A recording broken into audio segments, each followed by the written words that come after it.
Hi guys, welcome back to Top 10 Movies. இன்னைக்கான வீடியோல 2010ல ஒரு ஃபேண்டசி ஆக்ஷன் கதையா ரிலீஸ் ஆன லெஜியான்னு ஒரு சூப்பரான படத்தை பத்தி பார்க்க போறோம். எனக்கு ரொம்ப நல்லா தெரியும். இந்த படத்தை நிறைய சேனல்ல போட்டிருக்காங்க. இருந்தாலும் என்னோட குரல்ல எனக்காக இந்த கதையை ஒரு முறை கேட்டு பாருங்க, கண்டிப்பா பிடிக்கும். இப்ப படத்தோட ஒன்லைன் என்ன அப்படின்னா, கடவுள் தான் இந்த உலகத்தையும் மனிதர்களையும் படைச்சாரு. ஆனா இப்ப அந்த கடவுளே மனிதர்கள் மேல கோவப்பட்டு இந்த ஒட்டுமொத்த உலகத்தையும் அழிக்கிறதுக்காக தேவதைகளை இந்த பூமிக்கு அனுப்புறாரு. இருந்தாலும் ஒரே ஒரு தேவதை மட்டும் தன்னோட எஜமானான கடவுளோட பேச்சையை மீறி மனித இனத்தையே காப்பாத்துறதுக்கு முன்வரான். இந்த கலவரத்துல ஹீரோ கடவுளையை எதிர்த்து மனித இனத்தை காப்பாத்தினானா இல்லையாங்கிறதா இந்த படத்தோட முழு கதையுமே. சோ ஆரம்பத்துல இருந்து கடைசி வரைக்கும் ஃபுல்லா பாருங்க. வழக்கம் போல தயவு செஞ்சு வீடியோவை லைக் பண்ணிட்டு, இப்பதான் நம்ம சேனலுக்கு புதுசா வரீங்கன்னா சப்ஸ்கிரைபும் பண்ணிட்டு வாங்க இப்ப டைரக்டா கதைக்குள்ள போலாம். படத்தோட ஆரம்பத்துல இரவு நேரத்துல பயங்கரமா மழை பெஞ்சிட்டு இருக்கு. அப்ப வானத்துல இருந்து எவனோ ஒருத்தன் தொப்புன்னு தரையில வந்து லேண்ட் ஆகுறான். பார்த்தா இவன் தான் நம்ம கதையோட ஹீரோ. தலையில இருந்து லைட்டா ரத்தமெல்லாம் ஊத்திட்டு இருக்கு. அப்படின்னா பையன் எங்கேயோ செமத்தியா வாங்கிட்டு தான் இங்க வந்திருக்கான். அந்த இடத்துல எதையோ ஒண்ணு பார்த்து பயந்து குப்பை தொட்டிகளுக்கு பின்னாடி போய் ஒளிஞ்சுப்பான். கூடவே தான் மாட்டி இருக்கக்கூடிய கோட்டை விளக்கும் போது இவனுக்கு பறவைகளை போல 2 சிறகுகள் வருது. இத கூண்டுக்கு வெளியில இருந்து ஒரு நாய் பார்த்து பயங்கரமா குலைச்சிட்டு இருக்கு. ஆனா ஹீரோ அதையெல்லாம் கண்டுக்காம தாங்கிட்ட இருக்க கத்தியை பயன்படுத்தி நொடி பொழுதுல முதுகுல இருக்கக்கூடிய சிறகுகளை துண்டா வெட்டிட்டான். பொல பொலன்னு ரத்தம் ஊத்திட்டு இருக்கு. அதை விட அதிகமான வலியும் இருக்கு. சுத்தி முத்தி கவனிக்கும் போது ஏற்றுமதி இறக்குமதி எல்லாம் பண்ணுவாங்கல்ல, அந்த மாதிரி ஒரு குடோனை கவனிக்கிறான். உடனே ஜன்னலை உடைச்சிட்டு உள்ள வந்தவன் முதல்ல ஃபர்ஸ்ட் எய்ட் பாக்ஸ பயன்படுத்தி முதுகுல இருக்கக்கூடிய காயத்துக்கு இவனாவே தையல் போட்டுட்டு இருக்கான். அதுக்கப்புறமா அங்க இருக்க ஒரு கண்டெய்னருக்கு வரான். பார்த்தா உள்ள எக்கச்சக்கமான துப்பாக்கிகள் இருக்கு. ஏதோ ஒரு காரணத்தால 2 பேக் ஃபுல்லா அந்த துப்பாக்கிகள் எடுத்து வச்சுப்பான். அதோட விட்டா பரவாயில்ல, வெளியில போறதுக்கான பாதை பூட்டி இருக்குன்னு சொல்லிட்டு ஒரு வெடிகுண்டை போட்டு அந்த கதவையை உடைச்சிட்டான். இவனோட கெட்ட நேரமோ என்னமோ தெரியல, கரெக்டா அந்த வழியா ரோந்துக்கு போன போலீஸ்காரங்க துப்பாக்கி முனையில நம்ம ஹீரோவை பிடிக்கிறாங்க. டேய் ஒழுங்கா கையை தூக்கு, அசஞ்சாவன சுட வேண்டிய நிலைமை வரும். சடனா அப்போன்னு பார்த்து வாக்கி டாக்கியில உதவி தேவைன்னு போலீஸ்காரங்க கத்துறாங்க.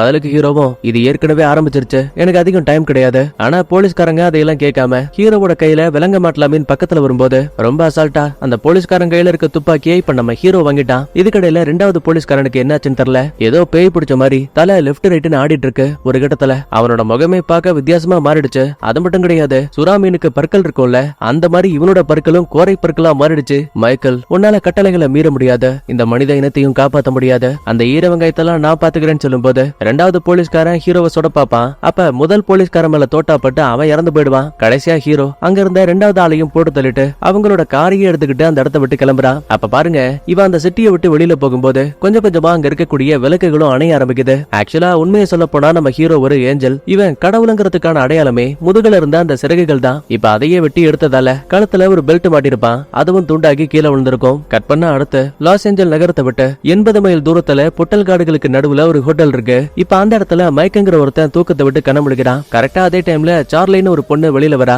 மைக் என்னாச்சு, மறுபடியும் உனக்கு அதே கெட்ட கனவா? ஆமா, ஒவ்வொரு நாளுமே இந்த உலகம் அழிவு பாதையை நோக்கி போற மாதிரி கனவு வந்துட்டு இருக்கு. நீயாச்சும் இந்த உலகத்தை நினைச்சு கவலைப்படுற, ஆனா நான் என்ன நினைச்சே கவலைப்பட்டு இருக்கேன். ஏன்னா என் வயித்துல இருக்கக்கூடிய இந்த குழந்தை இன்னும் 2 மாசத்துல பிறக்க போகுது. அதுக்கப்புறம் ஏதாவது ஒரு அனாத ஆசிரமத்துக்கு, அப்படி இல்லன்னா குழந்தை இல்லாதவங்களுக்கு இதை தத்து கொடுத்துருவேன். ஏன் இப்படி எல்லாம் பேசிட்டு இருக்க? உனக்கு இந்த குழந்தைய பிடிக்கலையா? சத்தியமா பிடிக்கல. பதிலுக்கு மயக்கும், இந்த பாரு, இந்த குழந்தைக்கு அப்பா நான் கிடையாது. இருந்தாலும் நீ இந்த குழந்தைய வெளியில கொடுக்கறதுல எனக்கு விருப்பம் இல்ல. சோ நீ சரின்னு சொன்னா போதும், உங்க 2 பேரையும் என்னால பாதுகாப்பா பாத்துக்க முடியும். இவன் பேசுற விதத்திலேயே ரொம்ப தெளிவா தெரியுது இந்த சார்லி மேல இவனுக்கு ஒரு காதல். ஆனா அவ அதையெல்லாம் பெருசா கண்டுகிட்ட மாதிரியே தெரியல. இதே டைம்ல மைக்கோட அப்பாவான பென்ன காட்டுறாங்க. டிவி ஒழுங்கா ஓடலன்னு சொல்லிட்டு கைய வச்சு ஓங்கி ஒரு குத்து. மறுபடியும் இப்ப அது நல்லா பிளே ஆகுது. இதுக்கடையில இந்த கடையில வேலை பார்க்கக்கூடிய ஒரு மொட்டை, ஆக்சுவலா இவரு இந்த பென்னோட க்ளோஸ் ஃப்ரெண்டு. இப்ப அந்த கடைக்குள்ள ஏற்கனவே ஒரு ஃபேமிலி இருக்காங்க. இவங்க 2 பேரையுமே புருஷ மொட்டாட்டின்னு மைண்ட்ல வச்சுப்போம். இவங்களுக்கு ஒரு பொண்ணு இருப்பா, அவளோட பேரு மரியா. கிறிஸ்துமஸ்க்காக தன் குடும்பத்தை பாக்குறதுக்கு லாஸ் ஏஞ்சல் போயிட்டு இருப்பாங்க. அந்த நேரத்துல இவங்களோட கார் ரிப்பேர் ஆயிருக்கும். சோ இப்ப அதை சரி பண்றதுக்காக மைக்கு கிட்ட காரை ஒப்படைச்சிருக்கானுங்க. இதே டைம்ல பொட்டல் காடுகளுக்கு நடுவுல கெயில்னு ஒருத்தன் காரை ஓட்டிட்டு வந்துட்டு இருக்கான். ஆக்சுவலா இவன் போக வேண்டியது லாஸ் ஏஞ்சல் தான். கையில மேப் இருந்தாலும் கூட இவனுக்கு லைட்டா ரூட்டே குழப்புது. சோ சந்தேகத்துல வழியில பாக்கக்கூடிய அந்த பென்னோட கடைக்கு வரான். வெளியில ஏற்கனவே சார்லி தம் அடிச்சிட்டு இருக்கா. ஏமா, நிறமாத கர்ப்பிணியா இருக்க, இந்த டைம்ல போய் தம் அடிக்கிற, குழந்தைக்கு ஏதாவது ஆயிட போகுது. ஏதாவது ஆகணும் தான் தம்மே அடிக்கிறது. முதல்ல நீ யாரு, உனக்கு என்ன வேணும்? இல்ல லாஸ் ஏஞ்சல் போகணும், வழி எனக்கு தெரியல. நேரா போ, 80 மைல் தான். சரி அதெல்லாம் இருக்கட்டும், என் போன்ல சிக்னல் இல்ல, நான் இங்க ஒரு போன் பண்ணிக்க முடியுமா? தாராளமா பண்ணிக்கோ. உள்ள பேண்ட் சட்டையை போட்டு ஒரு கரடி நிப்பான். அந்த ஆளுகிட்ட எக்ஸ்ட்ரா பணம் கொடுத்தா போதும், நீ உலகத்துல இருக்க எந்த மூலைக்கு வேணா கால் பண்ணலாம். ஆக்சுவலா இவ கலாய்க்கிறது பென்னோட அப்பாவை தான். இதுக்கடையில கடைக்குள்ள இருக்க புருஷங்காரன் பெண்ணை பார்த்து, யோ வண்டியை கொடுத்து 1 மணி நேரம் ஆச்சு, நீ வண்டியை சரி பண்ணி கொடுப்பியா மாட்டியா? உடனே கடுப்பான பெண்ணு நேரா அங்க இருக்க ஷெட்டுக்கு வரும்போது நம்ம மைக்க வண்டியை ரிப்பேர் பண்ண சொன்னா அந்த பைப்புல ஒரு பழைய கல் சிலையை கிளீன் பண்ணிட்டு இருக்கான். டேய் என்னடா பண்ணிட்டு இருக்க? இல்லப்பா, சார்லிக்கு இந்த கல் சிலைனா ரொம்ப பிடிக்கும்னா அதான் நான் கிளீன் பண்ணிட்டு இருக்கேன். வேலைங்க தங்கச்சி போ. ஏண்டா நிரந்தரமா இந்த கடையை மூடிட்டு பிச்சை எடுக்க வைக்கலானே முடிவு பண்ணிட்டியா? உனக்கு ஒரு விஷயம் தெரியுமா? உங்க அம்மா சாகிறதுக்கு முன்னாடி இந்த பொட்டல் காட்டுக்கு நடுவுல சம்பந்தமே இல்லாத ஒரு இடத்த வாங்கினா. வேணாடி, உன் பணம் வீணா போயிடும், நகரத்துக்கு பக்கத்துல வாங்கன்னு நான் சொன்னேன். இல்ல சீக்கிரமே இந்த ஏரியா நல்லா டெவலப் ஆயிடும் அப்படி இப்படின்னு என்கிட்ட உருட்டினா. ஆனா கடைசியில டெவலப் ஆனது உங்க அம்மா மட்டும்தான். என்ன ஏமாத்திட்டு எப்ப வெளியில போனாலோ அப்பையில இருந்து இந்த கடையை மேல கொண்டு வந்துட முடியாதான்னு ஏங்கிட்டு இருக்கேன். ஆனா நீ என்னடானா என்ன மாதிரியே ஒரு பொம்பளையை நம்பி வாழ்க்கையை தொலைக்க போற. மன்னிச்சிருங்கப்பா, நான் உடனே காரை சரி பண்றேன். இப்ப பென் அந்த இடத்த விட்டு கிளம்பினதுமே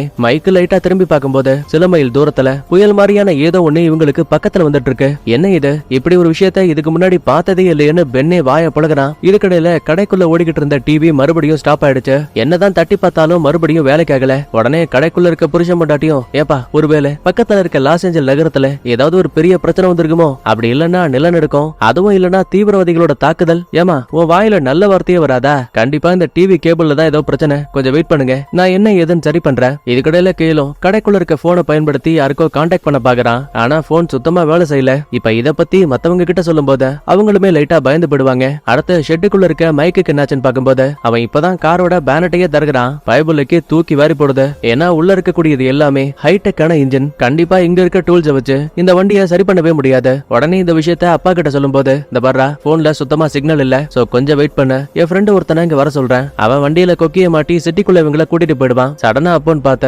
பவுடர் அடிச்ச மாதிரி ஒரு வண்டி கரெக்டா இவங்களோட கடைக்கு முன்னாடி வந்து நிக்குது. அதுக்குள்ள இருந்து ஒரு வயசான பாட்டி குச்சியை ஊண்டி நடந்து வந்துட்டு இருக்காங்க. பக்கத்துல வந்த சார்லி, பாட்டியம்மா உங்களுக்கு என்ன வேணும்? உங்ககிட்ட சாப்பிடறதுக்கு இறைச்சி இருக்கா? தாராளமா இருக்கே. சரி அப்படின்னா ஃப்ரை பண்ணாம அதை அப்படியே என்கிட்ட கொண்டு வா. என்னடா இது, பொக்கவை பாட்டி இறைச்சியா அப்படியே சாப்பிட போதான்னு சார்லிக்கு லைட்டா டவுட். இதுக்கடையில பக்கத்துல இருக்க பொண்டாட்டிக்காரி, ஏமா பாட்டி நீங்க வர வழியில சிட்டிக்குள்ள ஏதாவது பிரச்சனையா? என்ன இங்க டிவி மொபைல் நெட்வொர்க்னு எதுவுமே ஒர்க் ஆகல. பதிலுக்கு பாட்டிய பாருங்களேன். கவலைப்படாதீங்கம்மா, எல்லாமே கொஞ்ச நேரத்துல முடிஞ்சிடும்னு லைட்டா பொடி வச்ச மாதிரியே இந்த அம்மா பேசுது. அடுத்து சார்லியும் கேட்ட மாதிரியே கறியை கொண்டு வந்து டேபிள்ல வச்சுட்டா. அப்ப இந்த தாய் கிழவி சும்மா இருக்க வேண்டியதானே? ஏமா சார்லி, நீ நிறமாத கர்ப்பிணியா இருக்கல்ல, உன் குழந்தை எரிஞ்சு சாக போகுது. பாட்டி ஒரு நிமிஷம் இருங்க, நீங்க சொன்னதே என் காதல தப்பா விழுந்திருக்குன்னு நினைக்கிறேன். இல்ல நான் ரொம்ப சரியாதான் சொன்னேன். உன் குழந்தை கண்டிப்பா எரிஞ்சு சாம்பலாக போகுது. பாட்டி அம்மாவோட பேச்சை கேட்டு கடைக்குள்ள இருக்க மொத்த பேருக்கும் அல்ல. உடனே பொண்டாட்டிக்கறி உள்ள போது, ஏமா உங்களுக்கு என்ன மண்டையில அடிபட்டு இருக்கா? ஒரு நிறமாத கர்ப்பிணி கிட்ட இப்படியா பேசுவீங்க? ஏய் நாங்க பேசிட்டு இருக்கப்ப நீ எதுக்கடி உள்ள வர? வாயமுறை கம்நாட்டி. உடனே பக்கத்துல இருக்க புருஷன்காரனுக்கு செம கோபம். என் பொண்டாட்டியை இந்த மாதிரிலாம் பேசுறதுக்கான ரைட்ஸ் உனக்கு யார் கொடுத்தான்னு. இவ சண்டைக்காக பக்கத்துல போகும்போது நல்லா இருந்த தாய் கிழவிக்கு திடீர்னு வேம்பயரை போல பற்கள் வருது. அப்புறம் என்ன, கோரை பற்களை வச்சு புருஷன்காரன் கழுத்துல கவ்வு பொல பொலன்னு ரத்தம் ஊத்திட்டு இருக்கு. இத பார்த்து பயந்து போன மொட்டை பக்கத்துல இருக்க பேன் எடுத்து டம்முன்னு மண்டையில உரட்டி, சரி பாட்டியம்மா அல்பாயுசுல மேல போயிருக்குன்னு பார்த்தா முகத்துல அவ்வளவு பெரிய காயம் பட்டிருக்கு. ஆனா அப்பவுமே அந்த அம்மா குத்துகள் மாதிரி நிக்குது. அப்பதான் பெண்ணு மறைச்சு வச்சிருந்த துப்பாக்கி எடுத்து பாட்டியோட கதையை முடிக்கலாம் ட்ரை பண்ணும்போது அந்த அம்மாவோட கண்ணு முழுசா கருப்பா மாறிடுச்சு. அது மட்டும் இல்ல, ஏதோ ஸ்பைடர் மேன் மாதிரி பக்கத்துல இருக்க சுவர்களுக்கு மேல ஏறிட்டு இருக்காங்க. சரியா குறி வைக்க முடியாம பெண்ணு குழம்பிட்டு இருக்கும் போது தாய் கிழவி ஜம்ப் அடிச்சு பெண்ணுக்கு ஒரு குத்து. தடுமாறி கீழே விழும்போது கையில இருந்த துப்பாக்கி நேரா மைக்கோட கால் கிட்ட விழுது. அடுத்து கொஞ்சம் கொஞ்சமா தாய் கிழவி இப்ப மைக்குக்கு பக்கத்துல போயிட்டு இருக்கு. அவனும் துப்பாக்கி எடுத்து சுடுறதுக்காக ரெடியா இருப்பான். ஆனா அவனுக்கு மனசு வரல. ஏன்னா பையன் ரொம்ப அப்பாவி, இவனுக்கு அன்பு காட்ட மட்டும் தான் தெரியுமே தவிர அடிதடி எல்லாம் செட் ஆகாது. சோ இதான் சாக்குன்னு தாய் கிழவி அட்டாக் பண்ண பக்கத்துல வரும்போது பயத்துல மைக்கு கண்ண முடிப்பான். நல்ல வேலை கடைசி நிமிஷத்துல நம்ம கையில் இருக்கால, அவன் தன்னோட துப்பாக்கியை வச்சு பாட்டியம்மாவோட கதையை முடிச்சு விட்டான். கழுத்துல காயம் பட்டதால புருஷங்கார உயிருக்கு போராடிக்கிட்டு இருக்கான். கண்டிப்பா இங்க இருந்தா இறந்து போயிடுவாரு. உடனே மருத்துவமனைக்கு தூக்கிட்டு போடணும். கையிலோட கார் இருக்குல்ல, இப்ப அதை எடுத்துக்கிட்டு வேக வேகமா லாஸ் ஏஞ்சல் நகரத்தை நோக்கி கிளம்புறாங்க. கண்ணுக்கு முன்னாடி ஏற்கனவே மைக்கு பார்த்த புயல் இருக்கு. ஆனா அதுக்குள்ள கடந்து வந்ததுக்கு அப்புறம் தான் இவங்களுக்கு செம ஷாக்கு. ஏன்னா இவங்க பார்த்தது வெறும் புயல் கிடையாது, கோடிக்கணக்கான ஈக்கள் ஒன்னா சேர்ந்து பறந்து வந்திருக்கு. அதுதான் இவங்க பார்க்கும்போது ஒரு மணல் புயல போல காட்சி அளிச்சிருக்கு. பிரச்சனை அது மட்டும் கிடையாது, இவங்க வண்டியை ஓடிட்டு போகும்போது அங்க இருக்க ஏசி வெண்டுக்குள்ளலாம் பூச்சிகள் வந்து அங்கிட்டும் இங்கிட்டும் பறந்துட்டு இருக்கு. இத கடந்து கண்டிப்பா இவங்களால வண்டியை ஓட்ட முடியாது. சோ வேற வழி இல்லாம திரும்ப பெண்ணோட கடைக்கே வந்துட்டு இருக்காங்க. முதல்ல இறந்து போன இந்த தாய் கிழவி உடம்ப பத்திரப்படுத்தலான்னு அத ஒரு கேரி பேக்ல சுத்தி கடைக்கு வெளியில தூக்கி போட்டாங்க. இந்த பஞ்சாயத்துக்கு நடுவுல மொட்டை இருக்கான்ல, அவனுக்கு மரண பயம். ஏன்னா இதுக்கு முன்னாடி இவ்வளவு பூச்சிகள் ஒன்னா சேர்ந்து ஒரு மணல் புயல போல வர விஷயத்த பார்த்ததே கிடையாது. சோ பைபிள் எடுத்து இவன் ஒரு பக்கத்துல கடவுள்கிட்ட வேண்ட போயிட்டான். கரெக்டா அதே டைம்ல கண்ணு கட்டுற தூரத்துல ஒரு போலீஸ்காரி இவங்களோட கடையை நோக்கி வந்துட்டு இருக்கு. பெண்ணுக்கும் மத்தாளுங்களுக்கும் மரண பயம். ஏன்னா இதுக்கு முன்னாடி வந்த தாய் கிழவியை போலவே கோரை பற்களோட எவனாவது ஒருத்த உள்ள பூந்து அட்டாக் பண்ணிட போறான்னு கையில துப்பாக்கியோட வெளியில வராங்க. வந்த போலீஸ்காரும் கடைக்கு முன்னாடி ஸ்டாப் ஆகுது. பார்த்தா அதுக்குள்ள இருந்து இறங்கக்கூடியது நம்ம ஹீரோ. தம்பி நீ யாரா வேணாரு, ஆனா கடைக்குள்ள வரதுக்கு முன்னாடி உன்னோட பற்களை நான் செக் பண்ணி ஆகணும். சரி என்ன ஹீரோவும் தான் பல்ல காட்டுவான். அது ரொம்ப நார்மலா தான் இருக்கு. இருந்தாலுமே பெண்ணுக்கு இன்னொரு டவுட், போலீஸ்கார்ல ஹீரோ வந்திருந்தாலும் கூட இவன் ஒரு போலீஸ போல இல்ல. அந்த ஒரே காரணத்தாலேயே நீங்க வரக்கூடாது, இந்த இடத்த விட்டு கிளம்புன்னு சொல்லும் போது ஹீரோ அவரோட கையில கையில இருக்க துப்பாக்கியை புடுங்கி நெத்தி புட்டுல வைக்கிறான். ஆனா சுடல. திரும்ப பென் கிட்டயே துப்பாக்கியை கொடுத்துட்டு, நம்ம கிட்ட அதிக நேரம் இல்ல, அவங்க ரொம்ப பக்கத்துல இருக்காங்க, என்னால அதை ஃபீல் பண்ண முடியுது. கூடவே டிக்கியில இருந்து தான் கொண்டு வந்த துப்பாக்கிகளை மத்த எல்லாரோட கையிலையும் கொடுத்துட்டு, இது கண்டிப்பா உங்களுக்கு தேவைப்படும்னு கடைக்குள்ள வந்து ஒட்டுமொத்த ஜன்னல் கதவுன்னு எல்லாத்தையும் லாக் பண்ணிட்டானுங்க. என் அனுமதி இல்லாம யாரும் வெளியில போகாதீங்க, ஏன்னா இன்னைக்கு நைட்டு ஒரு மிகப்பெரிய ஆபத்து இருக்கு. இவன் என்ன சொல்றான்னு புரியாம மொத்த பேருமே குழப்பத்துல இருப்பாங்க. நேரம் போக போக நைட் ஆகுது. சடனா கடையில இருந்த ஒட்டுமொத்த பவருமே கட் ஆகுது. இதுக்கு மேலயும் உள்ள இருந்தா வேலைக்கு ஆகாதுன்னு கண்காணிக்கிறதுக்காக கடையோட மேற்கூரைக்கு வராங்க. அப்ப திடீர்னு அங்க இருக்க சாலைகள் வழியா ஒரு ஐஸ்கிரீம் வண்டி இந்த பக்கமா வந்துட்டு இருக்கு. எப்பா அது வெறும் ஒரே ஒரு வண்டிப்பா, நீங்க பயப்பட தேவையில்ல. ஆனா ஹீரோ பாருங்க, துப்பாக்கி ரெடியா வைங்க, நான் சிக்னல் கொடுக்கும் போது சுட்டு தள்ளுங்கிறான். அதே டைம்ல அந்த ஐஸ் வண்டியோ கடைக்கு பக்கத்துல வந்த உடனே ஸ்டாப் ஆகுது. ஆரம்பத்துல உள்ள இருந்து இறங்கக்கூடியவன் ரொம்ப நார்மலா தான் இருக்கான். ஆனா திடீர்னு பாக்கும்போது அவனோட கையும் காலும் ரப்பர் மாதிரி ரொம்ப பெருசா நீண்டுகிட்டு போகுது. பேனு வாயை பொழந்துகிட்டு நம்ம ஆளுங்களை அட்டாக் பண்றதுக்கு ஓடி வருவான். அப்புறம் என்ன, ஹீரோ சிக்னல் கொடுத்ததுமே பக்கத்துல இருக்க மத்தாளுங்க சரம்பரியா சுட்டு அந்த ஐஸ் வண்டிக்காரன அதே இடத்துல கொண்டுட்டானுங்க. அட இவன் ஒருத்தன் தானா, என்னமோ நைட்டு பெரிய ஆபத்தெல்லாம் இருக்குன்னு கதை விட்ட. இத சொல்லிட்டு இருக்கும் போதே பக்கத்துல இருக்க சாலைகள்ல இன்னும் அதிகமான வெளிச்சம் தெரிய ஆரம்பிக்குது. பார்த்தா இந்த ஐஸ் வண்டிக்கார மாதிரியே பாதிக்கப்பட்ட நிறைய மக்கள் நேரா இப்ப இந்த கடையை நோக்கி வந்துட்டு இருக்காங்க. அதுலயும் ஒருத்தர் ரெண்டு பேர்லாம் கிடையாது, கிட்டத்தட்ட 100-150 கார் வந்துட்டு இருக்கு. நம்ம ஆளுங்களுமே சரமரியா சுட ஆரம்பிக்கிறாங்க. எக்காரணத்தை கொண்டும் அவங்கள கடைக்கு பக்கத்துல மட்டும் நெருங்க விடாதீங்க. இந்த மாதிரி பேசிட்டு நம்ம ஹீரோ வரும்போதே ராக்கெட் லான்ச்சர்லாம் கொண்டு வந்திருப்பான். சோ இப்ப அதை வச்சுமே ஒரு சில வண்டிகளை வெடிக்க வச்சுட்டான். ஆனா நினைக்கிறத விட இந்த எதிரிகளோட எண்ணிக்கை ரொம்ப அதிகமா இருக்கு. இதுக்கடையில தாய் கிழவி கிட்ட கடிவாங்கின புருஷங்கார உயிருக்கு போராடிக்கிட்டு இருப்பான். அப்ப கரெக்டா ஜன்னல் கண்ணாடி எல்லாம் உடைச்சு தள்ளிக்கிட்டு ஒருத்தி உள்ள வந்துட்டா.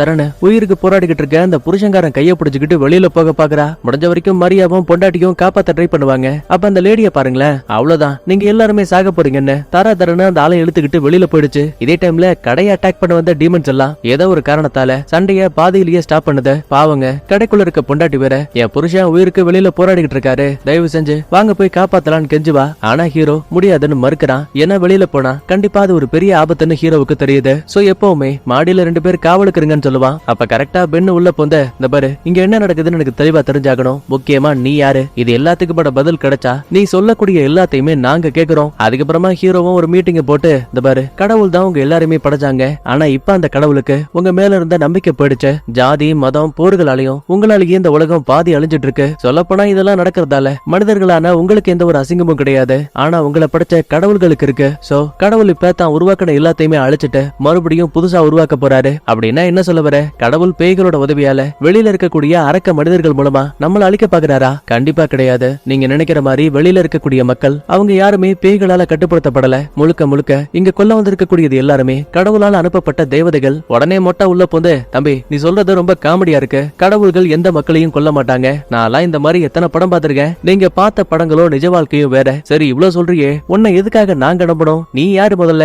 ஆரம்பத்துல நானும் அவங்க கூட்டத்துல ஒரு ஆளா இருந்தேன், ஆனா நான் பண்ணக்கூடியது தப்புன்னு தெரிய வந்துச்சு, அதான் இப்ப உங்களுக்கு உதவி பண்ணிட்டு இருக்கேன். அதனாலதான் எங்க எல்லாரையுமே காப்பாத்த இங்க வந்தியா? சின்ன திருத்தம், உங்க எல்லாரையும் கிடையாது, தோ இங்க இருக்காளே சார்லி, அவளை மட்டும் தான் நான் காப்பாத்த வந்தேன். எப்பா நான் இந்த கடையில வேலை பார்க்கக்கூடிய ஒரு சின்ன வேலைக்காரி, எதுக்காக என்ன காப்பாத்தணும்? அதுக்கான பதில் உன் வயித்துக்குள்ள இருக்க குழந்தை. கடவுள் இந்த உலகத்துல இருக்க கெட்ட மனிதர்களை மட்டுமே பார்த்திருக்காரு. ஒருவேளை உலகத்துல இருக்க நல்லவங்களை அவரால் பார்க்க முடிஞ்சா கண்டிப்பா உங்களுக்கு இந்த உலகத்துல வாழ்றதுக்கான மறு வாய்ப்பு கிடைக்கும். வெளியில இருக்கக்கூடிய ஏஞ்சல்ஸ் எல்லாம் உங்களை தாக்க கூடாதுன்னா உன் வயித்துக்குள்ள இருக்க குழந்தை இந்த பூமியில காலடி வச்சாகணும். ஆனா குழந்தைக்கு 8 மாசம் தான் ஆகுது, அப்படின்னா இன்னும் 2 மாசம் குழந்தை பிறக்கிற வரைக்கும் நம்ம இதே இடத்துல பாதுகாப்பா இருக்கணுமா? ஹீரோ பதிலே சொல்லாம அமைதியா இருக்கான். புரிஞ்சு போச்சு, அப்படின்னா இன்னும் ஒரு சில நாட்கள்ல எனக்கு குழந்தை பிறக்க போகுதுல்ல? ரொம்ப சரியா சொன்ன. பிரச்சனை அது மட்டும் கிடையாது, இப்ப வெளியே இருக்கக்கூடிய கெட்ட மனிதர்கள் அவங்க நம்மளோட பலத்தை தெரிஞ்சுக்கிறதுக்காக தான் சின்னதா அட்டாக் பண்ணிருக்காங்க. ஆனா அடுத்த முறை நம்மளோட பலவீனத்தோட விளையாடுவாங்க. ஆனா பெண்ணுக்கு ஆரம்பத்துல இருந்தே ஹீரோவோட பேச்சுல துளி கூட நம்பிக்கையே இல்ல. இத வெளிப்படையா சொன்னாலுமே கூட நம்ம ஹீரோ பாருங்களேன், இந்த பாரு நான் இங்க வந்தது சார்லியவும் அவ வயித்துக்குள்ள இருக்க குழந்தையவும் காப்பாத்துறதுக்காக மட்டும்தான். உங்க உயிரை காப்பாத்திக்கணும் அப்படின்னா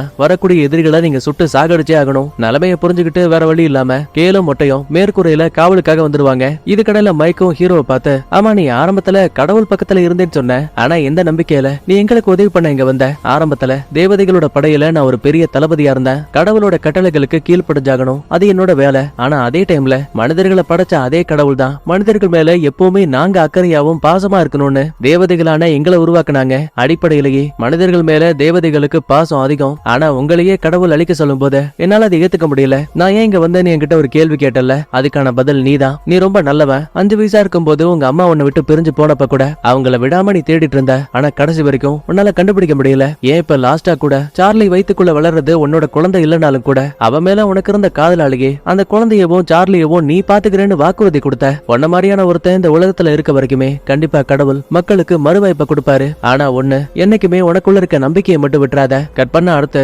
முட்டையும் கேளும் கொஞ்சம் ரெஸ்ட் எடுக்க போயிருவாங்க. மாடியில பெண்ணு தான் காவலுக்கு இருக்காரு. மனுஷன் லைட்டா சரக்கு போட்டிருப்பாரு போல. சோ கொஞ்ச நேரம் அதே இடத்துல தூங்கிடுவாரு. கட் பண்ணா இங்கதான் நம்ம ஹீரோவுக்கு ஒரு சின்ன பிளாஷ்பேக். ஆக்சுவலா இவன் வானுலகத்துல இருக்கும் போது இவனுக்கு ஒரு நண்பர் இருந்திருப்பான். அவனோட பேரு கேப்ரியல். நம்ம ஹீரோவை போலவே அவனும் ஒரு தளபதி. அப்பதான் பேச்சு வாக்குல நம்ம கடவுள் தான் மக்களை படைச்சு அவங்க மேல அன்பை காட்டணும்னு நம்மள படைச்சாரு. ஆனா இப்ப அதே மக்களை அழிக்க சொல்லிருக்காரு. ஆனா ஒரு குழந்தைய எப்படி அம்மாவாலேயே கொல்ல முடியும்? பதிலுக்கு கேப்ரியலும், இந்த பாரு, கடவுள் தான் நமக்கு எல்லாமே. அவர் நில்லுனா நிக்கணும், உட்காருனா உட்காரணும். அவரோட விதிகளை மீறி நம்மளால செயல்பட முடியாது. எப்பவுமே சாகிற வரைக்கும் கட்டளைகளை மதிச்சாகணும். ஆனா கேப்ரியல், கடவுளோட கண்ணுக்கு கெட்டவங்க மட்டும் தான் தெரிஞ்சிருக்காங்க. உலகத்துல நல்லவங்களும் இருக்காங்க. அதை மட்டும் தெரியப்படுத்தினா கண்டிப்பா மக்கள் உயிரை காப்பாத்த முடியும். புரிஞ்சு போச்சு. அப்படின்னா நீ கடவுளோட கட்டளைகளை மீற போற. மன்னிச்சிரு, எனக்கு வேற வழி இல்ல. சரி அப்படின்னா உன்னோட இஷ்டம். ஆனா ஒண்ணு, நீ மட்டும் கடவுள் பேச்ச மீறி இந்த இடத்த விட்டு கிளம்பினா கடவுள் உன் கதையை முடிக்கிறதுக்கு என்ன கூட அனுப்புவாரு. இருந்தாலும் ஹீரோ அதையெல்லாம் கேட்காம அந்த இடத்த விட்டு பறந்து மனித உலகத்துக்கு வந்திருக்கான். அதுக்கப்புறம் தான் படமும் ஆரம்பிச்சிருக்கும். இப்ப பிளாஷ்பேக்கும் கட்டாக அடுத்த நாள் காலையில விடியுது. மரியாவும் அவளோட அம்மாவும் நல்லா தூங்கிட்டு இருக்க நேரம் பார்த்து தேவதைகளால கடத்தப்பட்ட புருஷங்கர இருக்கால, இப்ப அவன் கத்தக்கூடிய சத்தம் கேக்குது. என்ன காப்பாத்து காப்பாத்துன்னு. இப்ப அந்த சவுண்ட ஃபாலோ பண்ணிக்கிட்டு பொண்டாட்டிக்காரி பொறுமையா அங்க இருக்க கதவுக்கு வெளியில எட்டி பார்க்கும் போது இவ புருஷனை அங்க இருக்க பேய் பிள்ளைங்க கம்பியில தலைகீழா கட்டி தொங்க விட்டுருக்கானுங்க. கூடவே உடம்பு ஃபுல்லா கொப்பளங்கள் மாதிரி ஏதோ ஒண்ணு முளைச்சிட்டு இருக்கு. இத பார்த்து பயந்து போன பொண்டாட்டிக்காரியும், மாமா இருங்க நான் உங்களை காப்பாத்துறேன்னு அடைச்சு வச்சிருக்கக்கூடிய கதவை திறக்க ட்ரை பண்ணுவாங்க. கரெக்டா உள்ள வந்த கையில் தடுக்கலான்னு பாக்குறான். மண்ட மலிக டம்முன்னு ஒரு இட்டி. பையன் அதே இடத்துல மயங்கிட்டான். இந்த சவுண்ட கேட்டு மரியாவும் தடுக்க ட்ரை பண்ணுவா. ஆனா அவளோட பேச்சையுமே இந்த அம்மா கேக்குற மாதிரி இல்ல. வேகமா கதவை திறந்து வெளியில ஓடி வரும்போது சடனா உள்ள வந்த மொட்டை புருஷங்காரனுக்கு பக்கத்துல போகும்போது அவங்கள அலைக்கா தூக்கும் போது கட்டி வைக்கப்பட்டிருக்க புருஷங்கார உடம்புல நிறைய கொப்பளங்கள் வந்திருக்கும்ல, அது எல்லாம் கண்ணாபுண்ணான்னு வெடிக்க ஆரம்பிக்குது. இதுல ஒரு துளி கூட பொண்டாட்டி மேல படல. என்ன அவங்கள கவர் பண்ண மாதிரி இந்த மொட்டை பையன் நிப்பான்ல. சோ இப்ப அவன் மேல ஆசிட்ட போல அது எல்லாம் ஊத்த ஆரம்பிக்குது. திரும்ப கடைக்குள்ள பொண்டாட்டிய பாதுகாப்பா கூட்டிட்டு வந்துருவான். ஆனா பாவம் மொட்டை பையன் உடம்புல அந்த ஆசிட் எல்லாம் ஊத்துனதால முதுகுல இருக்க சதையெல்லாம் உருகி எலும்பு தெரியற அளவுக்கு காயம்பட்டு இறந்து போயிடுவான். அடுத்த கொஞ்ச நேரத்துக்கு அப்புறமா பென்னு தண்ணிய போட்டு பயங்கரமா அழுதுட்டு இருக்காரு. மன்னிச்சிருங்க, இது எல்லாத்துக்கும் காரணம் நான் தான். ஒருவேளை நான் தூங்காம இருந்திருந்தா கண்டிப்பா என் நண்பன் இறந்திருக்க மாட்டான்னு ஃபீல் பண்ணிட்டு இருக்காரு. இதுக்கடையில கடைக்குள்ள இருக்க மத்தாளுங்க அந்த பொண்டாட்டிக்காரிய கட்டி போட்டானுங்க. ஏன்னா இந்த அம்மா வெளியில போச்சு அப்படின்னா கண்டிப்பா வெளியில இருக்க ஆளுங்க உள்ள வந்துருவானுங்க. அப்பதான் மரியாவும், இந்த பாருங்கம்மா, இது எல்லாமே நம்மளோட நன்மைக்காக தான். முதல்ல இந்த மாத்திரையை சாப்பிடுங்க, கொஞ்ச நேரம் நல்லா தூங்குவீங்க. அப்ப இந்த அம்மாவை பாருங்களேன், இது எல்லாத்துக்கும் காரணம் நீதான். அமைதியா சொந்த ஊர்லயே இருந்திருக்கலாம். நீ பள்ளிக்கூடத்துல பண்ண சேட்டையால ஒரு சின்ன மன அமைதிக்காக லாஸ் ஏஞ்சல் நகரத்தை நோக்கி போகும்போது தான் இது எல்லாமே ஆரம்பிச்சது. அப்படி இப்படின்னு பயங்கரமா திட்டும் போது உள்ள வந்த கையிலும், இந்த பாரு உங்க அம்மா மன விரக்தியில பேசிட்டு இருக்காங்க. முதல்ல என் கூட வா, ரேடியோ சிக்னலை சரி பண்ண ஹெல்ப் பண்ண. அதுக்கப்புறமா கஷ்டப்பட்ட ரேடியோவோட ஆண்டனாவை அங்கிட்டும் இங்கிட்டும் திருப்பி ஒரு வழியா சிக்னலை எடுத்துட்டாங்க. அப்பதான் லாஸ் ஏஞ்சல் நகரத்துல இருக்க ஏதோ ஒரு அரசு அதிகாரி பேச ஆரம்பிக்கிறான். இந்த மாதிரி உலகத்துல கொஞ்சம் கொஞ்சமா இயற்கை சீற்றங்கள் உருவாக ஆரம்பிச்சிருக்கு. நகரத்துல உயிர் பிழைச்ச நாங்க பக்கத்துல இருக்க பங்கருக்குள்ள பாதுகாப்பா இருக்கோம். யாருக்காச்சும் உதவி தேவைப்பட்டா உடனே லாஸ் ஏஞ்சலுக்கு வாங்கன்னு சொல்லிட்டு அந்த ரேடியோல பேசிட்டு இருக்காங்க. உடனே மரியாவும் மத்தாளுங்களும் இந்த இடத்த விட்டு கிளம்பலான்னு சொல்லும் போது ஹீரோ வேணான்னு தடுக்கிறான். ஏன்னா இன்னும் கொஞ்ச நேரத்துல மரியாவுக்கு குழந்தை பிறக்க போகுது. அந்த நேரத்துல கார்ல பயணம் பண்ண முடியாது. நேரம் போக அன்னைக்கு நைட் ஆகுது. எப்பவுமே மரியா தம் அடிப்பால. இந்த முறை பாதியிலேயே அந்த தம்ம கீழே போட்டா, ஏன்னா குழந்தை உயிரோட இருந்தா மட்டும்தான் இவங்களால உயிரோட இருக்க முடியும். அந்த ஒரு காரணத்தாலேயோ என்னமோ தெரியல, கொஞ்சம் கொஞ்சமா குழந்தை மேல இவளுக்கு ஒரு பாசமும் உருவாகுது. சோ தனக்குள்ள இருக்க கவலைகளை மனசு விட்டு பக்கத்துல இருக்க மைக்கு கிட்ட சொல்லிட்டு இருக்கா. இதுக்கடையில மாடியில இப்ப மரியாவும் கேளும் காவலுக்கு இருப்பாங்க. சடனா என்னாச்சுனே தெரியல, அணைஞ்சு போயிருந்த விளக்குகள் எல்லாம் தானா திரும்ப எரிய ஆரம்பிக்குது. என்ன இது, ஒருவேளை நமக்கு இருந்த ஆபத்து நம்மளை விட்டு போயிடுச்சோ, அதான் எல்லாம் திரும்ப நார்மல் ஆயிடுச்சோ. இந்த மாதிரி பேசிட்டு இருக்கும் போதே தூரத்துல ஒரே ஒரு கார் மட்டும் இவங்களோட கடையை நோக்கி வந்துட்டு இருக்கு. ஏற்கனவே வெளியில இருந்த பேய் மனிதர்களை வேற இப்ப காணோம். தனியா வந்த காருக்குள்ள இருந்து ஒரு ஆளு பதட்டத்தோட கீழே இறங்குறான். அவசர அவசரமா வண்டியில ஃபியூல போடும்போது கண்டிப்பா அந்த ஆளும் அந்த காருக்குள்ள இருக்க குழந்தையும் பாதிக்கப்படலங்கிற விஷயத்த கேலும் மரியாவும் கன்ஃபார்ம் பண்ணிக்கிறாங்க. அதே டைம்ல அந்த பேய் மனிதர்கள் இருக்காங்கல்ல, இப்ப அந்த பயப்பிள்ளைங்க நேரா இப்ப கடையை நோக்கி வந்துட்டு இருக்கானுங்க. பயந்து போன கேலும் கார் எடுத்துக்கிட்டு இந்த இடத்த விட்டு கிளம்புன்னு கத்துறான். ஆனா வண்டிக்கார பயலுக்கு அது துளி கூட கேட்கல. சோ துப்பாக்கிய வச்சு சரமரியா சுட்டு சிக்னல் காட்டும் போது பயந்து போன வண்டிக்காரன் அவசர அவசரமா காருக்குள்ள ஏற பார்க்கும் போது கரெக்டா பேய் மனிதர்கள் உள்ள போந்து காரை வச்சு அந்த பயபுளையை இடிச்சே கொன்னுட்டானுங்க. பிரச்சனை அது மட்டும் கிடையாது, வண்டிக்குள்ள இருந்த குட்டி பையனை வேற தூக்கிட்டானுங்க. கையிலால இந்த விஷயத்த பார்த்து பொறுக்கவே முடியல. எப்படியாச்சும் அந்த குழந்தையோட உயிரை காப்பாத்தியே ஆகணும்னு சொல்லிட்டு அவசரப்பட்டு கடையை விட்டு கீழே இறங்கிட்டான். சரமரியா அங்க இருக்க ஆளுங்களை சுட்டு தள்ளிட்டு ஒரு வழியா குட்டி பையனை தூக்கிட்டான். ஆனா கொடுமை பாருங்க, அந்த குட்டி பையன் திடீர்னு பாட்டு பாட ஆரம்பிக்கிறான். என்னன்னு புரியாம பையனோட முகத்தை பார்த்தா அந்த பயபுளையும் இப்ப அந்த பேய் மனிதர்கள ஒருத்தனா இருக்கான். அங்கிள், நாங்க விரிச்ச வழியில நீங்க மாட்டிக்கிட்டீங்கன்னு சொல்லிட்டு கழுத்தை பார்த்து ஒரு கவ்வு லவ், அப்புறம் என்ன மொட்டை பயலோட கதை க்ளோஸ். மரியாவால இத பார்த்து பொறுக்க முடியல. சோ டக்குன்னு இவளும் கீழே இறங்கி 1-2 பேரை சுட்டுட்டு கடைசியில அந்த குட்டி பையனை சுட்டு சாகடிக்கலாம் ட்ரை பண்ணும்போது கையில இருந்த தோட்டா காலி. தக்காளி நீயும் சாக போறன்னு குட்டி பையன் பேசும்போது பயந்து போன மரியா வேக வேகமா ஓடி வந்து அங்க இருக்க காருக்குள்ள ஒளிஞ்சுப்பா. வெளியில இருக்க பேய் பயப்புள்ளைங்க கதவை உடைக்க ட்ரை பண்ணிட்டு இருக்கானுங்க. இதுக்கடையில கடைக்குள்ள இருக்க பெண்ணும் மத்தாளுங்களும் வெளியில வந்து மரியாவுக்கு உதவி பண்ணலான்னு பார்த்தா ஹீரோ துப்பாக்கி முனையில யாரும் வெளியில போக கூடாதுன்னு மிரட்டுவான். அப்பதான் சார்லியும் பாரு நீ என்ன பண்ணுவியோ தெரியாது, மரியா உயிருக்கு போராடிக்கிட்டு இருக்கா, நீ இப்ப அவளை காப்பாத்த வெளியில போகல, துப்பாக்கி எடுத்துக்கிட்டு நான் சண்டைக்கு போவேன், குழந்தை உயிரை காப்பாத்தினா மட்டும்தான் மனித இனத்தையே காப்பாத்த முடியும், அந்த ஒரே காரணத்தாலேயே துப்பாக்கி எடுத்துக்கிட்டு நம்ம ஹீரோ இப்ப மரியாவை காப்பாத்த வெளியில வரான். கண்ணுல படக்கூடிய ஒவ்வொருத்தனையுமே சர்ற மரியா சுட்டு சாகடிக்கிறான். காரை சுத்தி வேற நிறைய எதிரிகள் இருப்பாங்கல்ல, சோ அவங்க மேல ஃபியூல ஊத்தி விட்டு லைட்டா கொளுத்தி விடும்போது மொத்த பேரும் நெருப்புல மாட்டி இறந்துகிட்டு இருக்கானுங்க. இதான் சாக்குன்னு மரியாவை கூட்டிக்கிட்டு உள்ள வந்து கதவை லாக் பண்ணிட்டானுங்க. சரி பயந்து போன மரியாவுக்கு தண்ணி கொடுக்கலாமேன்னு சார்லி தனியா வரும்போது பார்த்தா பின்னாடி அந்த குட்டி பையன் வந்து நிக்கிறாங்க. கொஞ்ச நேரம் அசையாம கத்திய வச்சு உன் வயித்துக்குள்ள இருக்க குழந்தை கூட நான் விளையாடிக்கிறேன் இந்த மாதிரி சொல்லிட்டு வேகமா ஓடி வரும்போது பயந்து போன சார்லி கீழே விழுந்துருவா. கத்திய வச்சு குத்த வரும்போது ஒரு தட்டை வச்சு தேக்குவா. அப்ப அந்த குட்டி பையனோட கை நழுவி கத்தியிலேயே பட்டு கட்ட விரல் ரெண்டுமே காலி ஆயிடும். இதை கவனிக்கக்கூடிய ஹீரோ துப்பாக்கிய வச்சு சுடும்போது அந்த இடத்துல இருந்த ஒட்டுமொத்த பவரும் கட்ட அடிச்சு சார்லிக்கு பக்கத்துல இருந்த குட்டி பையனை வேற காணோம். சந்தேகத்துல அந்த இடம் ஃபுல்லா செக் பண்ணி பார்க்கும்போது சுவர்களுக்கு மேல எல்லாம் ரத்த கரைகள் தெரியுது. ஒரு கட்டத்துல பதுங்கி இருந்த குட்டி பையன் கரெக்டா பென்னோட கழுத்தை லாக் பண்ணிட்டான். ஆனா நல்ல வேலை கடைசி நிமிஷத்துல ஹீரோ உள்ள போந்து அந்த பயவுள்ளைய சுட்டே கொன்னுட்டான். இதுக்கடையில சார்லிக்கு வேற பயங்கரமான பிரசவ வலி. மரியா தான் கூட இருந்து ஹெல்ப் பண்ணிட்டு இருக்கா. கடைக்கு மேல காவலுக்காக நம்ம பென்னும் மைக்கும் நிப்பாங்க. அப்ப மின்னல் வெளிச்சத்துல இவங்க கடையை சுத்தி ஆயிரக்கணக்கான பேய் மனிதர்கள் நிக்கிற விஷயத்த பார்த்து மிரண்டு போறானுங்க. அடுத்த கொஞ்ச நேரத்துக்கு அப்புறமா ஒரு வழியா சார்லிக்கு நல்லபடியா குழந்தையும் பிறந்தாச்சு. சந்தோஷத்துல மரியா குழந்தைய தூக்கிட்டு வந்து தான் அம்மா கிட்ட காட்டும் போது அந்த அம்மா நல்லா வாழைப்பழம் மாதிரியே பேசிக்கிட்டு கையில கட்டிருக்கக்கூடிய கயிறுகளை கொஞ்சம் கொஞ்சமா அவுத்துட்டு இருக்காங்க. இதுக்கடையில சார்லிய பாருங்களேன், ஒரு வழியா எனக்கு தான் குழந்தை பிறந்தாச்சு, அந்த குழந்தை தான் உனக்கு முக்கியம்னா நீ அவனை தாராளமா உன் கூட கூட்டிட்டு போலாம். பதிலுக்கு ஹீரோவும் இந்த பாரு குழந்தைய கூட்டிட்டு போறது என்னோட கடமை கிடையாது, நீங்க அந்த குழந்தைய நல்லபடியா வளர்க்கணும், அப்பதான் இந்த உலகமும் பாதுகாப்பா இருக்கும். ஆனா நான் ஏன் அதை பண்ணணும், ஏன்னா அப்பதான் கடவுள் இந்த உலகத்துல நல்லவங்க இருப்பாங்கன்னு புரிஞ்சுப்பாரு. இப்போதைக்கு நிலைமைய புரிஞ்சுக்கிட்டு வேற வழி இல்லாம சார்லியும் சம்மதிக்கிறாங்க. ஆனா அதே டைம்ல இப்ப வரைக்குமே குழந்தை பிறக்காம தடுக்கிறதுக்காக மட்டும்தான் இந்த பேய் மனிதர்கள் இங்க வந்தாங்க. ஆனா இப்ப பிறந்த குழந்தைய அழிக்கிறதுக்காக இன்னொரு பெரிய ஆபத்து வரப்போகுது. நீ யார பத்தி சொல்ற? என்ன மாதிரியே தேவதைகளுக்கு தளபதியா இருக்கக்கூடிய கேப்ரியல் இங்க வரப்போறான். இந்த மாதிரி பேசிட்டு இருக்கும் போதே சடனா பொண்டாட்டிக்காரி கட்டியிருந்த கயிறு எல்லாம் அவுத்து போட்டுட்டு மரியாவோட கையில இருந்த குழந்தைய இப்ப வாங்கிட்டா. பயந்து போன மொத்த பேருமே வேணாம் இப்படி எல்லாம் பண்ணாதீங்கன்னு சொல்லும் போது அந்த பொண்டாட்டிக்காரிய பாருங்க, வெளியில இருக்கக்கூடிய பேய் மனிதர்களுக்கு இந்த குழந்தை தான் முக்கியம், இதை மட்டும் கொடுத்துட்டா கண்டிப்பா அவங்க நம்மள எதுவுமே பண்ண மாட்டாங்க அப்படி இப்படின்னு இந்த அம்மா பைத்திய மாதிரி பேசிட்டு இருக்கு. கரெக்டா அதே டைம்ல வீட்டுக்கு வெளியில ஒரு பிரகாசமான வெளிச்சம் தெரியுது. கதவு டக்குன்னு உடையும் போது இந்த சின்ன டைவர்ஷனை பயன்படுத்திக்கிட்டு ஹீரோ அந்த அம்மாவை சுட்டு கொன்றுவான். குழந்தை தடுமாறி கீழே விழும்போது நல்ல வேலை மயக்கு உள்ள போந்து குழந்தைய தாங்கி பிடிக்கிறான். சரி இப்ப கதவுக்கு வெளியில ஒரு பிரகாசமான வெளிச்சம் வந்துச்சு. அது யாரு என்னன்னு கவனிக்கும் போது ஹீரோ சொன்ன மாதிரியே இவனோட நண்பனான தளபதி கேப்ரியல் இங்க வந்திருக்கான். அதுவும் தேவதை சிறகுகளோட கையில இருக்கக்கூடிய கூர்மையான கடாயுதத்தை பயன்படுத்தி குழந்தைய கொள்ளலான்னு பார்க்கும்போது நூலிலையில மைக் எஸ்கேப் ஆயிடுவான். பதிலுக்கு பென்னு துப்பாக்கிய வச்சு சர்ற மாதிரியா சுடும்போது கேப்ரியலோட சிறகு இருக்குல்ல அதுவே ஒரு கேடயத்தை போல அந்த தோட்டாக்கள் எல்லாத்தையும் ரொம்ப அசால்ட்டா தடுக்குது. ஒரு கட்டத்துல ரெக்கைகளை வச்சு வயித்துல ஒரு கோடை போட்டு விட்டான். சோ ரத்த வெள்ளத்துல